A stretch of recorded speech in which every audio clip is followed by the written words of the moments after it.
Let's talk to another foreign policy guy right now. His name is Robert Sherman. You may have seen him on NewsNation. Okay.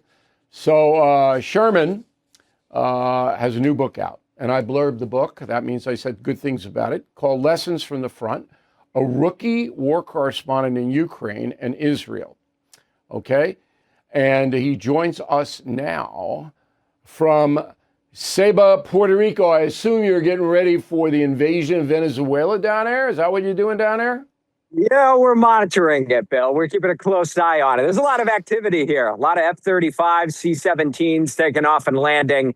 So it's a very fluid and dynamic environment here for sure. Okay. So I want to talk to you not about macro foreign policy. We just did that with the doctor. I want to talk to you about being a correspondent in the field. So as you know, I was a correspondent overseas for a time as well. But I was 33 years old when I went down to El Salvador, and then I went subsequently after that to Buenos Aires in the Falklands War. And it was harrowing. You're 25 and you get thrown into Ukraine. Were you scared? I didn't even know to be scared, Bill. I mean, I entered that thinking that I had a good understanding of the world. I was pretty fresh out of college, did well in school, so I thought that I understood things.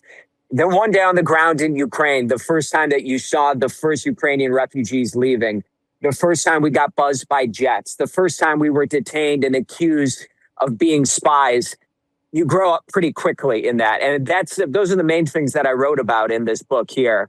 You know, all those experiences about how it changes you and changes the way that you perceive the world.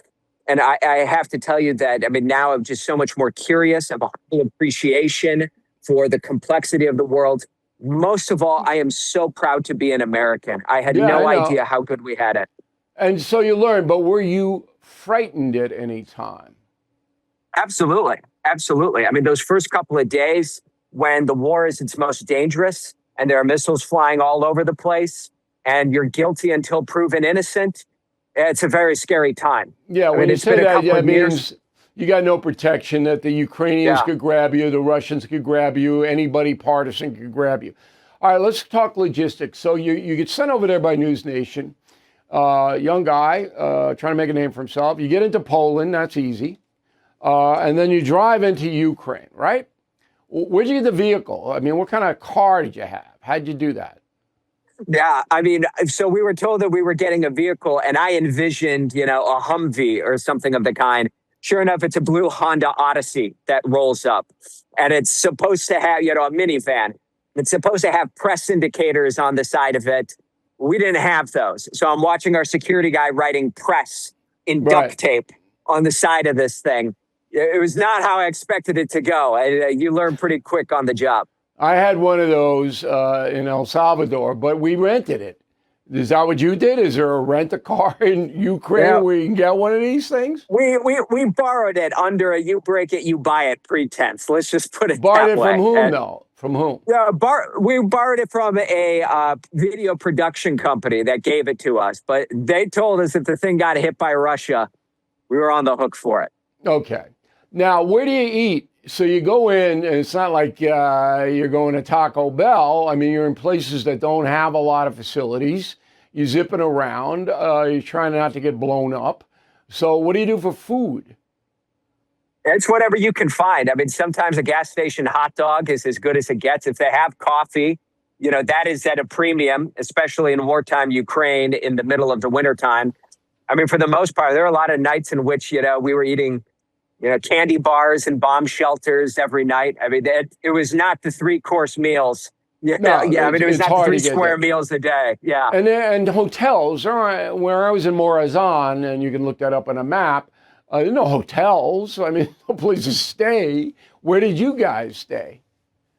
We ended up finding an apartment that someone was willing to rent to us. And it's funny because the first day that we were there, we got reported.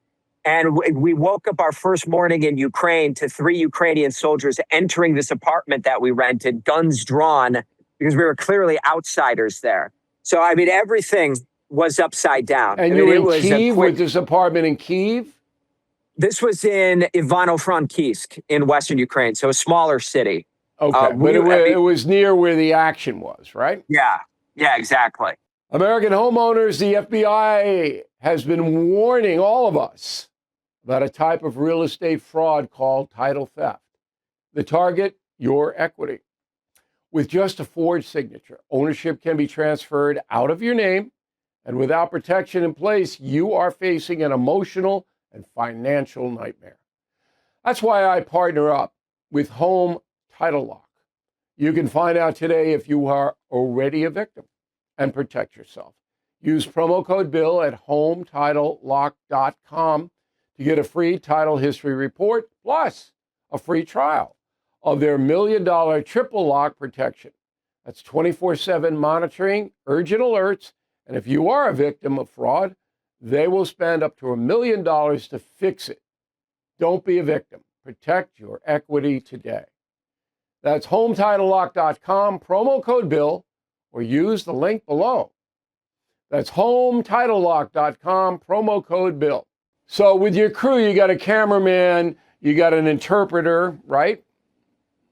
Yeah, we had an interpreter who was gotta there, have those, moves around. right? Yep. I had an interpreter, I had a cameraman, I had a sound man, I had two-man crew.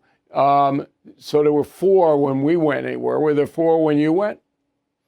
It was two of us. It was me and a producer. We had a cameraman, and we had our fixer who was with, and we had security, so it was five. All right, five so people. the fixer would tell you, look, this is where you can go, is where you can't go. They'd interpret and things like that, right?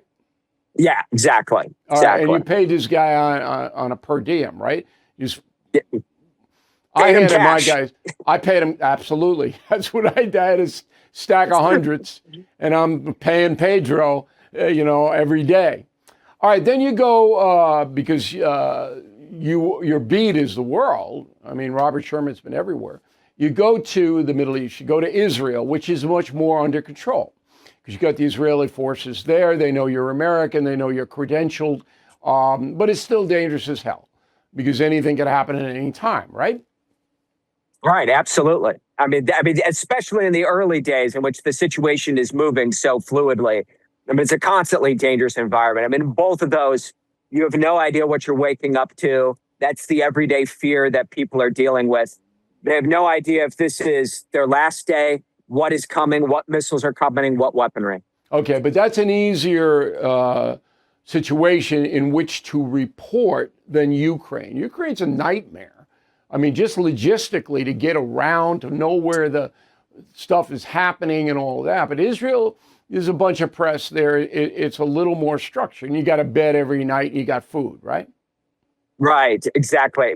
Bill, I apologize. We're getting paged for some breaking news right now that I'm actually going to have to run to now. I'm very sorry, but okay, they're calling that's us no right problem. now. Let me give your book a plug. Lessons from the Front, Robert Sherman. I think it's a great Christmas gift. You go, Robert. You're doing a good job out there. Appreciate it. Sure. Thank you so much. That's interesting, huh? He gets pulled and something's going on. Do you guys know in my ear anything going on? Did they blow up another boat in the Caribbean? Well, that's probably what it is.